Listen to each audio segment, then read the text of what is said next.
Hello সবাইকে, কেমন আছো তোমরা? আশা করি ভালো আছো। সামনে রোজা চলে আসছে, তাই ভাবলাম আজকে আমার ক্যাবিনেটটা একটু ডিপ ক্লিন করি। কারণ আমার এই ক্যাবিনেটে দুনিয়ার সব হাবিজাবি জিনিস থাকে আর খুবই এলোমেলো অবস্থায় রয়ে গেছে। এই দেখো কি নেই এখানে, ডিব্বা ডাব্বা, তারপর শুকনো খাবারের প্যাকেট, পুরনো জিনিস, মানে সব একসাথে। আজকে সব বের করে দেখবো বাসায় কি কি আছে আর কি কি আমার নতুন করে কিনতে হবে। এই পেঁয়াজ কাটার মেশিনটাই দেখো, কবে কিনেছিলাম, এখন আর কোনো কাজেই লাগে না। এটা যখন কিনেছিলাম তখন আমার কোনো বুয়া ছিল না।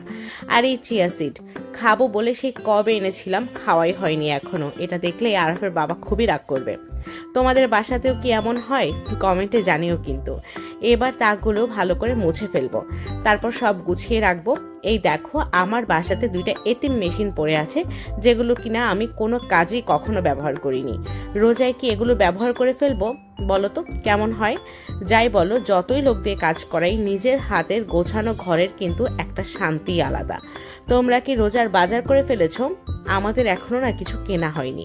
আমরা মানুষ মোটে দুজন, আর দুজনের জন্য কি বা বাজার করব বলো?